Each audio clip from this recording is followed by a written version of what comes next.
Então, nós vamos basear hoje, né? Gostaria que os irmãos abrissem suas Bíblias no livro de Atos, no capítulo 1, onde tem no versículo 12 a 14, que diz assim: Então voltaram para Jerusalém, do monte chamado Olival,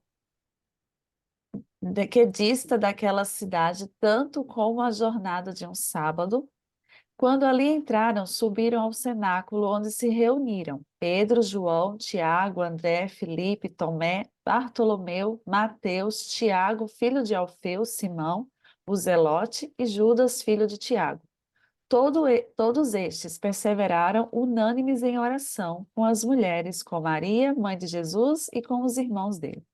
Então percebam aqui que um pouquinho antes, né, ainda no capítulo 1 de Atos, está falando sobre a ascensão de Jesus, no qual Jesus agora estava, né, voltando, ele cumpriu a sua missão aqui neste mundo, ele veio a este mundo para salvar nós pecadores, né, como nossos pais Adão e Eva pecaram, e Deus então cumpriu a sua promessa de vir para nos resgatar, para nos dar novamente, né, a chance de termos a vida eterna, de vivermos a vida que Deus designou para nós, né? Porque como nós sabemos, a vida que nós temos hoje, o mundo que nós vivemos, não foi este o plano original de Deus para nós. E nós não devemos nos contentar com este mundo, porque não foi isto que Deus desejou e deseja para nós. Por isso, ele enviou o seu filho Jesus para vir a este mundo para morrer, para nos dar a vida eterna. E graças à vida de Jesus, à morte de Jesus, né, que ele veio cumprir a sua missão, ele morreu para nos salvar, e nós temos hoje essa esperança, a oportunidade de termos a vida eterna. E é por isso que hoje Jesus também, assim como fez o convite, né, aos discípulos de saírem pregando as boas novas da salvação, nós também temos essas boas novas da salvação a partilhar com todos ao nosso redor. Nós temos essa incumbência que Jesus nos deixou de falar do amor dele, de pregar a mensagem de que Cristo está voltando para resgatar, para nos dar novamente um lar, né? Um lar eterno, um lar onde não vai existir a maldade, a morte, as doenças, tudo aquilo que nós vivenciamos hoje neste mundo. Então, nós temos essa esperança, nós temos essa mensagem, e Deus nos convida, né? Como a gente viu nesses 10 dias, Deus nos convida a todos os dias irmos a Ele em primeiro lugar, a buscar o seu reino e sua justiça em primeiro lugar, e as demais coisas vos serão acrescentadas, porque nesta vida, o que mais importa é o nosso preparo espiritual, porque nós estamos de passagem nesse mundo. Nós não estamos aqui para viver eternamente neste mundo. Estamos de passagem rumo ao lar, né? Cristo está voltando. Cristo está querendo que hoje eu e você venhamos a nos prepararmos para encontrarmos com Ele. Então, irmãos, a gente viu a importância da oração, né, de buscar a Deus em primeiro lugar, a importância de nos conectarmos com Deus. E eu gostaria de vocês voltassem aqui para este momento, né, no livro de Atos, na qual vocês estivessem agora imaginando naquele dia, naquele momento, o que os discípulos deviam estar passando dentro deles, ao ver o seu mestre agora, depois de 3 anos de convivência, estando junto ao lado de Jesus, né? Vivendo momentos incríveis, emocionantes e confortadores ao lado de Jesus. E agora Jesus estava retornando ao céu. E eles ficaram ali olhando, né? Até Jesus desaparecer por completo. E eu fico imaginando que sentimento eles tiveram. Agora estamos sem o nosso mestre, né? Agora estamos só entre nós, somente nós, e às vezes poderia ter passado um sentimento de solidão, né? Um sentimento de que agora e agora. Mas Cristo, mesmo indo, enviou o seu Consolador. Ele nunca nos deixa sozinhos. Hoje nós também temos o Consolador. Nós temos o Espírito Santo que nos fortalece, que nos motiva, que nos mostra que caminho devemos dar, que nos transforma, né? Quando nós escolhemos estar com eles. E aqui fala que após a ascensão de Jesus, os discípulos eles se reuniram e todos perseveraram unânimes em oração. Então veja a importância da oração na vida do cristão. a importância do jejum, né? Ontem, quem pôde participar das 10 horas de jejum. Isso deve ser uma prática diária na vida nossa, como cristãos. Nos apegarmos a uma experiência pessoal com Cristo, a comunhão pessoal com Cristo, e através da oração e do jejum. Porque o jejum é uma forma da gente se abdicar do nosso próprio apetite, do nosso próprio eu, para nos encher de Cristo, né? Para ouvir o que Deus quer de nós. Através da oração, nós sondamos também aquilo que está dentro de nós, aquilo que precisa ser aperfeiçoado por Cristo, que precisa ser transformado por Deus, e nos permitir também, né, que Deus atue em nossa vida. Nós precisamos abrir o nosso coração, a nossa mente, para ouvir a palavra de Deus, para fazer o querer de Deus e não o nosso. Então, aqui fala, né, que perseveraram na doutrina dos apóstolos, na comunhão, no partir do pão e nas orações. Esses primeiros cristãos se uniram em oração para mudar o mundo. E suas orações fizeram a diferença. Que as nossas orações também possam fazer com que nós façamos a diferença nesse mundo. Porque este é o convite de Deus, este é o apelo que Deus faz a nós todos os dias. Todas as manhãs, ao acordarmos, nós temos ali Jesus esperando por nós. É como se ele estivesse sentado dizendo: vinde a mim, né? Venha a mim, que eu estarei aqui contigo, né? Eu estou contigo onde quer que fores. Essa é a promessa que Deus nos dá. Deus diz que estará conosco até a consumação dos séculos. Deus não nos desampara, Deus não nos deixará sozinhos. Mas nós precisamos nos apegar a Cristo. Nós precisamos ir até Ele. Né? E muitas vezes o inimigo, né, ele tenta nos distanciar de Deus. Esse é o objetivo dele. Ele coloca várias coisas no nosso dia a dia. Quantos afazeres nós temos e nós não damos conta de tanta coisa que a gente tem a fazer. E aí muitas pessoas ficam frustradas porque não conseguem dar conta de tantas coisas, né, que tem no nosso dia a dia. Mas se nós não venhamos a deixar de lado a nossa parte espiritual, a nossa comunhão com Deus. E eu remeto também, eu gostaria que vocês também lembrassem da parábola das 10 virgens. No livro de Mateus, no capítulo 25, do capítulo 1, iniciando no capítulo 1 até o 14, fala sobre a parábola das 10 virgens. E essa parábola, Jesus, quando esteve neste mundo, ele falou em especial ao povo que estaria esperando a sua vinda, a nós. Nós temos a palavra de Deus em nossas mãos, nós estudamos a palavra de Deus, né, nós a temos, nós estamos aqui neste grupo buscando, né, sempre Deus na nossa vida, mas era como aquelas 10 mulheres que estavam ali aguardando o noivo. Todas elas tinham em suas mãos a lâmpada, né? E a lâmpada, como a gente vê na Bíblia, lâmpada para os meus pés é a tua palavra. Então, a lâmpada representa a palavra de Deus, a Bíblia, mostrando ali que todas elas tinham a palavra de Deus na sua vida, tinham a Bíblia, conheciam, né?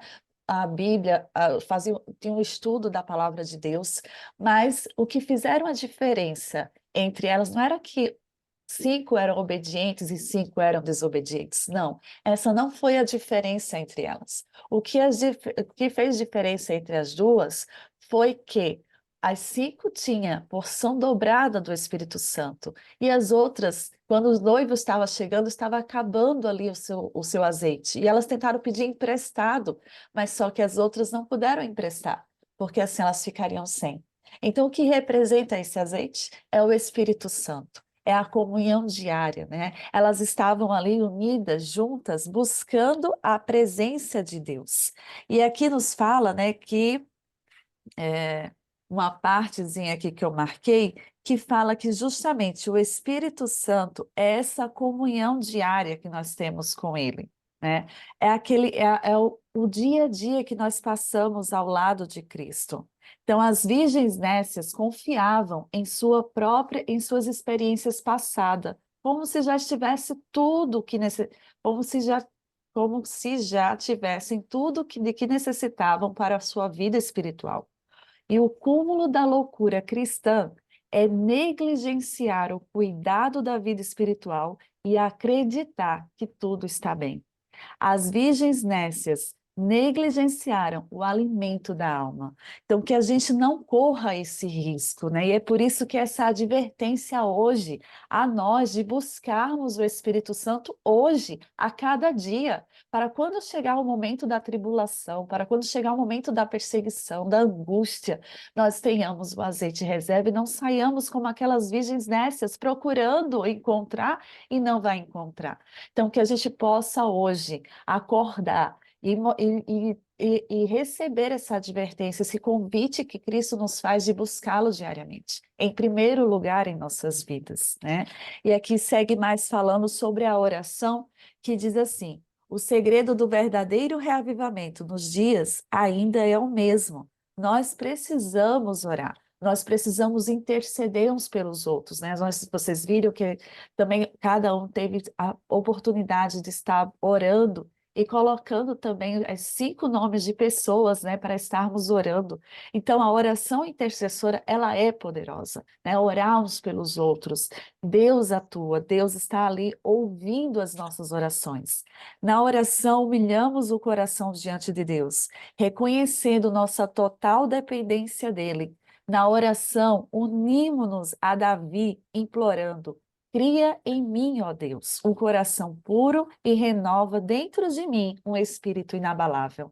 Que essa seja a nossa oração todos os dias, constantemente, pedindo para que Deus crie em nós um coração puro, um coração que não tenha nenhuma falha, nenhum pecado, né? Porque muitas vezes nós damos muitas brechas para o que esse mundo tem que oferecer. E nós não permitimos que Deus limpe, purifique tudo aquilo que há em nós. E nos dê também um espírito inabalável. Eu estava nessa semana numa das igrejas e uma pregadora falou uma coisa muito legal que eu vou compartilhar aqui com vocês, que era assim, um filho, né, chegou para a mãe pedindo para assistir um filme. Mãe, eu quero muito assistir esse filme. Deixa eu assistir, deixa. Mas filho, esse filho tem uma parte que não é legal, não é boa. Mãe, mas é só uma partezinha, é só uma besteirinha. Deixa eu assistir. E insistiu tanto que a mãe, tudo bem, você assiste, mas antes de você assistir, eu vou preparar uns bolinhos para você assistir junto ao filme. Aí o menino ficou muito maravilhoso, ficou muito feliz, né? Vou assistir o filme e ainda vou comer os bolinhos que a minha mãe vai preparar. E a mãe foi lá, né? Foi preparar lá o seu bolinho. Só que ela foi lá no quintal e pegou um pouquinho mais um pouquinho mesmo, uma besteirinha só de cocô do cachorro e colocou na receita. Preparou o bolinho e levou lá. Aí o filho chegou, né, todo feliz, aí a mãe falou: mas antes de você comer, eu gostaria de dizer que eu fiz a receita bastante, com muito cuidado, mas eu peguei um pouquinho, mas só um pouquinho mesmo de cocô de cachorro. O menino olhou para a mãe: eca, mãe, estragou tudo. Então, filho, né? Aquele filme também mostra, né, que um pouquinho faz toda a diferença. Então, nós devemos deixar tudo que nos faz nos afastar de Deus, tudo aquilo que desagrada a Deus, nós devemos deixar de lado. Então, através da oração, nós também sondamos aquilo que há dentro de nós. Nós buscamos encontrar coisas que, a nosso parecer, a gente pensa que está tudo bem, está tudo normal, e a gente vai caminhando, né? Como se tudo estivesse bem. E quando nós estamos em oração, quando nós buscamos a presença de Deus na nossa vida, a gente percebe que Deus, ele nos mostra aonde devemos andar, aquilo que nós devemos caminhar, aquilo que nós devemos fazer, porque Deus, ele quer nossa salvação. E a gente viu também em muitos momentos que as provações, elas nos vêm para nos fortalecer, para nos dar, né, a vivenciar o que Cristo quer para a nossa vida. E aqui eu gostaria de falar também outra parte que fala que a oração, a importância da oração na nossa vida, ela abre nossa vida ao poder purificador de Deus. Durante a oração, o Espírito Santo examina nosso coração. Vemos pecados escondidos e defeitos em nosso caráter que nos impede de ser as testemunhas poderosas que ele espera. A oração nos leva a uma relação íntima com Jesus. Na oração, abrimos a nossa mente à guia do Espírito Santo e buscamos sua sabedoria e não a nossa. Então, perceba a importância, mais uma vez, de buscarmos ter a oração como um dos requisitos fundamentais da nossa vida, né? A oração, ela é a arma para derrotar os poderes do inferno. As armas da nossa milícia não são carnais, e sim poderosas em Deus para destruir fortalezas, porque nós sabemos que a nossa luta neste mundo não é contra carne nem potestades, né? Não é contra o sangue e a carne, e sim contra os principados e potestades, contra os dominadores deste mundo tenebroso, contra as forças do espirituais do mal das regiões celestiais. Então, nós estamos vivenciando um momento de guerra, né? Um conflito entre o bem e o mal, na qual nós precisamos do poder de Deus na nossa vida. Nós só iremos triunfar, nós só sairemos vitoriosos se tivermos a presença do Espírito Santo na nossa vida, se tivermos Deus em nós. Então, se eu orar ou não, Ele está buscando os membros da minha família. Se eles orarem por mim ou não, Deus está trabalhando em minha vida. Mas, quando eu o busco e oro, eu abro novos canais para Ele agir. E num contexto do conflito, entre o bem e o mal, fazer coisas que não faria se eu não pedisse, né? Então, quando a gente ora, a gente abre os canais para que Deus também atue em nossa vida. Deus não apenas respeita o poder da escolha das pessoas que não oram, mas respeita o poder da escolha quando eu oro, né? Então, quando nós oramos, Deus derrama seu Espírito sobre nós. A oração abre as portas para o Deus ilimitado a ajudar as pessoas em necessidades. Podemos ter confiança absoluta de que, se formos a Deus, Ele ouvirá nossas petições. Cristo, ele sempre está pronto e disposto a nos ajudar. Nós precisamos buscá-lo em oração. Nós precisamos nos preencher de Deus para viver cada dia as lutas e as provações que nos sobrevêm neste mundo, né? Se Jesus neste mundo teve uma vida de oração, imagine nós. Quão precisamos também ter uma vida de comunhão plena com o Espírito Santo para nos estar nos preparando, né? Também a cada dia rumo ao lar. A oração não era algo que Jesus fazia ocasionalmente. Quando aparecia uma necessidade ou problema, não. A oração era a parte vital da vida de Jesus. Essa era a chave para ele permanecer ligado ao Pai, a essência de sua espiritualidade vibrante, né? Então, Jesus tinha uma vida de oração. Ele mantinha uma vida de contato e comunhão com Deus constantemente, porque só assim ele pôde vencer até o fim. E nós também, este é o segredo. Nós temos que ter um contato pessoal com Deus, essa comunhão diária com Cristo. Jesus nunca estava tão ocupado para que não pudesse orar. Sua agenda nunca estava tão cheia que não pudesse passar tempo em comunhão com seu Pai. Ele nunca tinha tanto a fazer que buscasse apressadamente a presença de Deus. Jesus voltava desses momentos íntimos espiritualmente reavivado e cheio do poder, porque havia tomado tempo em oração. Que nós possamos, neste momento, nessa fase agora, neste ano de 2024, termos esse compromisso com Jesus, de nos reavivarmos espiritualmente, de estarmos cheios, plenos do poder de Cristo em nossa vida. Porque assim nós podemos resistir ao mal, porque assim nós iremos afastar o mal da nossa vida, porque assim nós sairemos vitoriosos e estaremos firmes e em pé, triunfantes quando Jesus voltar. Aqui fala também uma passagem, acho que no dia 9 diz assim, no livro de Evangelismo, na página 485, diz: hoje vocês devem, né? Hoje nós precisamos purificar o seu recipiente, a fim de estar prontos para o orvalho celestial, prontos para o derramamento da chuva serôdia, pois a chuva serôdia há de vir, e a bênção de Deus encherá toda a alma que estiver purificada de toda contaminação. É nossa obra hoje submeter nosso coração a Cristo, para que sejamos preparados para o tempo do refrigério pela presença do Senhor, hábitos aptos para o batismo do Espírito Santo. Então, que nós possamos hoje nos purificar, porque esse é o convite, essa é a advertência que Cristo nos faz hoje de buscá-lo em primeiro lugar, de nos purificar, de tirar tudo aquilo que contamina e que nos afasta de Cristo, para que quando a chuva serôdia vier, nós estejamos preparados para receber e assim permanecermos firmes até o fim, né? Aptos de recebermos o Espírito Santo.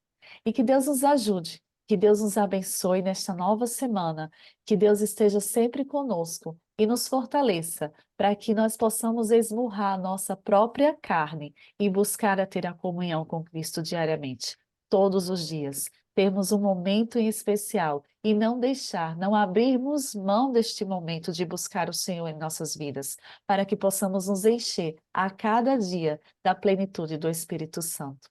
E que Deus abençoe a todos e a cada um de vocês, e que essa é a minha oração e o meu desejo para que você sempre o busque em primeiro lugar.